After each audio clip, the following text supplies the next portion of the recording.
श्री राम जी के दो सुपुत्र थे, लव और कुश। लव और कुश जो कि छोटे भाई और बड़े भाई थे। अगर इन्हीं दोनों के बीच हिस्सेदारी की बात होने लगे तो फिर क्या हो। इन दिनों बिहार की राजनीति में कुछ ऐसा ही हो रहा है। लव कुश समीकरण जो बिहार की राजनीति में हमेशा से चर्चा में रही है, उस लव कुश समीकरण में इन दिनों दरार आ चुकी है और उपेंद्र कुशवाहा साफ तौर पर आगे आकर नीतीश कुमार से हिस्सा मांग रहे हैं और कह रहे हैं कि बाप दादा की संपत्ति आप अकेले कैसे हड़प सकते हैं। उन्होंने 1994 का वो दौर भी याद दिला दिया है जब 12 फरवरी को कुर्मी चेतना रैली की गई थी। ऐसे में कुर्मी चेतना रैली के जो संयोजक थे सतीश कुमार, पूर्व विधायक भी रहे हैं और इस समय वो लोक जनशक्ति पार्टी रामविलास के राष्ट्रीय महासचिव हैं। उनसे हम जानेंगे कि उपेंद्र कुशवाहा सर किस हिस्सेदारी की मांग कर रहे हैं, क्या उनका हिस्सा मांगना सही है। और राजनीति में हिस्सेदारी तो नहीं होती है कि कोई भाई का जमीन का बंटवारा है नहीं। फिर भी आज जो परिस्थिति, पहले तो यह जानना होगा कि जिस कुर्मी चेतना महारैली की चर्चा बड़े जोरों पर है, उस रैली की कल्पना भी हमने किया था और रैली का संयोजकत्व भी हमने किया था और 12 फरवरी गांधी मैदान में उस ऐतिहासिक रैली की अध्यक्षता भी हमने किया था, संचालन भी किया था।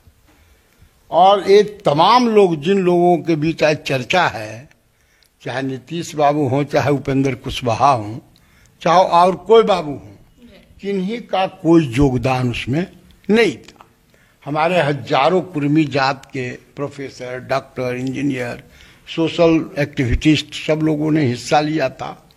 उस मंच पर ऐसे 100 गो लोग आए थे, 100 से ज्यादा एमएलए, एमपी, पूरे देश के कुर्मी समाज के बड़े बड़े। रवि राय जो स्पीकर हुआ करते थे पार्लियामेंट में, वही हमारे मुख्य अतिथि थे। विनय कटियार ऐसे लोग उसमें आए थे, वर्मा जी ऐसे लोग आए, दर्जनों मंत्री थे विभिन्न जगहों के, तो बेन पटेल थी, बहुत लोग थे, बड़े बड़े नामचीन लोग थे और यहाँ के तो लोग थे ही। तो असल उस समय देखिए है क्या सच्चाई है। कुर्मी महारैली, चेतना महारैली का पृष्ठभूमि क्या है। 90 में लालू जी की सरकार बनती है, तब लालू जी और नीतीश जी सब साथ होते हैं, उपेंद्र कुशवाहा भी उनके साथ ही होते हैं और 93 आते आते बिहार खून में डूब जाता है। खून में डूबने के बाद सामूहिक नरसंहार का तांडव होता, लूटपाट, डकैती, आतंक का राज हो जाता है और बड़ी बिहार के नाम लेने पर भी बदनामी जैसा महसूस लोग करने लगे थे। तो जाहिर बात है उसी पृष्ठभूमि में परिवर्तनगामी शक्तियां परिवर्तन चाहती थी, लेकिन लालू और नीतीश तो एक साथ थे, कोई अलग अलग तो थे नहीं। लेकिन जो भी कारण हुआ हो, 3 वर्ष में ही जनता दल में दरार हो गया था और 14 सांसद, जॉर्ज फर्नांडिस समेत, नीतीश कुमार समेत, बिशन पटेल ऐसे लोग थे, नरेश सिंह लोग थे, मंजे बाबू थे, अब्दुल गफूर थे, इस तरह के 14, मोहम्मद यूनुस थे, 14 सांसद अलग हो गए थे और अलग होकर इधर उधर टहल रहे थे। बिहार खून में डूब रहा था, सामाजिक न्याय की शक्तियां बिल्कुल असहाय महसूस कर रही थी। जातीय दीवार खड़ा करके इस मोहब्बत के बिहार को नफरत के बिहार में तब्दील किया जा रहा था। लोग घबरा रहे थे, आम नागरिक में बहुत काफी डर का वातावरण था, गरीब गुरबों में डर भी हो गया था। जात पात का ऐसा नंगा नाच हो रहा था कि सामूहिक नरसंहार में कब कहाँ कौन किसको मार दे और ऐसे ऐसे लोगों को मारा जाता था जिसका कोई अपराध नहीं था। उसी पृष्ठभूमि में बहुत काफी चर्चा वर्चा हुआ और उसी क्रम में एक हुआ था गांधी मैदान में बीपी सिंह थे, बीपी सिंह का एक रैली हुआ था और उस रैली में संयोग से 12 गो फोटो, 14 गो फोटो था, लेकिन नीतीश जी उस फोटो से गायब थे। बहुत काफी हतप्रभ थे, घूम रहे थे, लाचार थे, विवश थे। क्या डिफरेंस हुआ अंदर की बात मैं नहीं जानता, लेकिन दोनों भाई में, छोटे बड़े भाई में नाराजगी का दौर चल रहा था। उसी बीच हमारे ऐसे मन में, हम कम्युनिस्ट पार्टी के मिले थे, हमारे समाज के लोगों ने कहा कुछ करना चाहिए, पटेल जी का नाम लिया, हमको लगा वास्तव में बिहार को बचाना चाहिए हमारे दिमाग में तब भी था और आज भी है कि बिहार ही सांस्कृतिक धरोहर है देश का मजबूत। अगर बिहार की सांस्कृतिक इतिहास को, सांस्कृतिक पौराणिक इतिहास को हटा दिया जाए तो देश का सांस्कृतिक कहानी छोटा हो जाएगा, बौना हो जाएगा। और इसीलिए हमको लगा नहीं, बिहार को बचाना चाहिए। और for the first time in assembly हमने विरोध जताया जो बिहार में खून खराबा हो रहा था, और उसी के बुनियाद के तरंग पर चलकर अपने समाज के लोगों को हमने गुणबंद किया और कुर्मी चेतना महारैली किया। उसमें नीतीश जी आए नहीं, लवाए गए, भेजे गए लालू जी के द्वारा कि बाप रे इतनी बड़ी रैली हो रही है। नीतीश जी को था कि होना 10-20 हजार आदमी जुटेगा, लेकिन यह कहने में कोई दिक्कत नहीं है। BBC London voice of America के मुताबिक भूतों ने भविष्यति, और हमारे मुताबिक आज तक इतनी बड़ी रैली बिहार में नहीं हुई। हम नहीं, पत्रकार जगत के सब लोग इस बात को मानते हैं। तो जाहिर बात है उस रैली में जो ही लालू जी का नाम लिया नीतीश जी ने, बहुत ढेला पत्थर चल गया, ये आदमी ताड़ गया। और हम अध्यक्षता कर रहे थे, चूंकि हमने ही रैली बुलाया था, नेता के रूप में, पॉलिटिकल फिगर के रूप में हम ही एक अकेले आदमी थे उसमें जो ऑर्गेनाइज करने में लगे थे। और किसी MLA ने हमको साथ नहीं दिया था, नहीं एक पैसा दिया था, न शारीरिक रूप से लोगों को भागीदारी। लेकिन हमारे समाज के लोगों ने, दर्जनों प्रोफेसर, डॉक्टर, इंजीनियर और अन्य लोगों ने इस तरह से पार्टिसिपेट किया कि वह ऐतिहासिक बन गया। तो जाहिर बात है जब उस तरह से होने लगा तो हमने ही लोगों को शांत किया और कहा यह भी कुर्बानी का कोख से पैदा लेने वाला बेटा है, हमारा भाई है, इसलिए इसके साथ ऐसा नहीं किया जाए, इनकी बातों को सुनिए।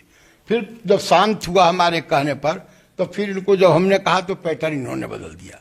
आज जो उपेंद्र कुशवाहा जी कह रहे हैं कि जो बात हिस्सेदारी, उस समय क्या हिस्सेदारी उपेंद्र जी जानते होंगे और वो जानते होंगे।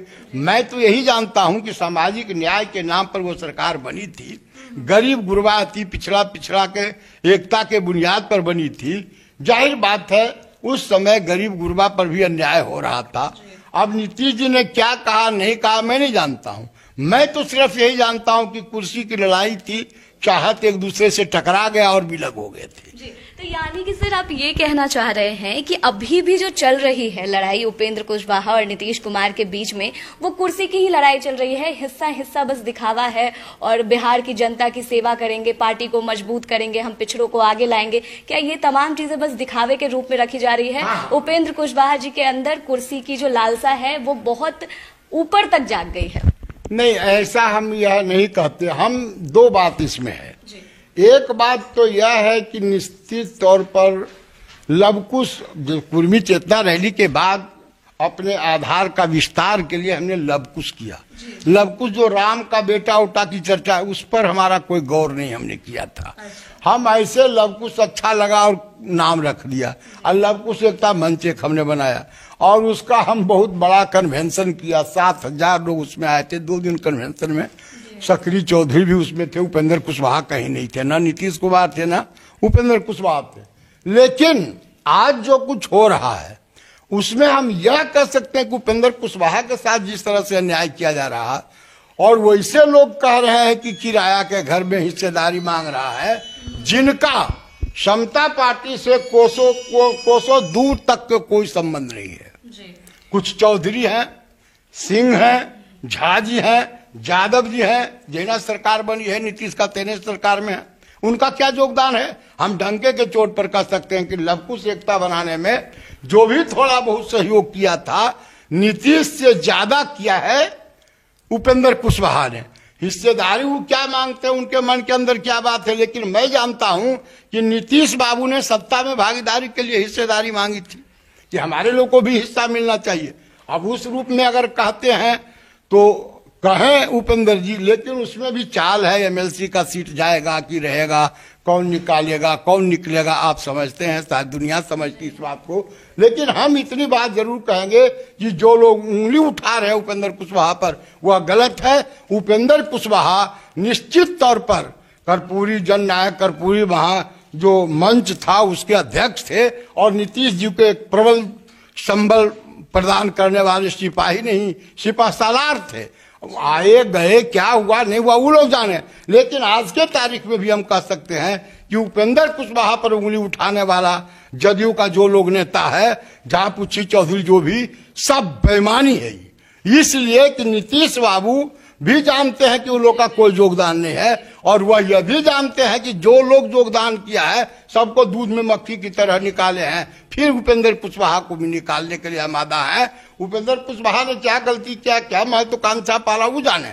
तो सवाल ये है सर कि अगर नीतीश कुमार के साथ जो लोग खड़े रहे, नीतीश कुमार उनका साथ नहीं दे रहे, आपने जैसा कहा कि सबको वो दूध में मक्खी जैसा निकाल निकाल कर फेंक रहे हैं, और उन लोगों को मौका दिया जा रहा है, वो लोग बयानबाजी कर रहे हैं जो उस समय उनके साथ नहीं थे, जिस समय उनको जरूरत थी, और जो लोग साथ थे उनको अब नीतीश कुमार दरकिनार कर रहे हैं। तो सवाल ये है कि ऐसे में नीतीश कुमार कब तक अपनी राजनीति चमका पाएंगे? अब क्या चमकाएंगे, अब तो उनका दिमाग भ्रष्ट हो गया है।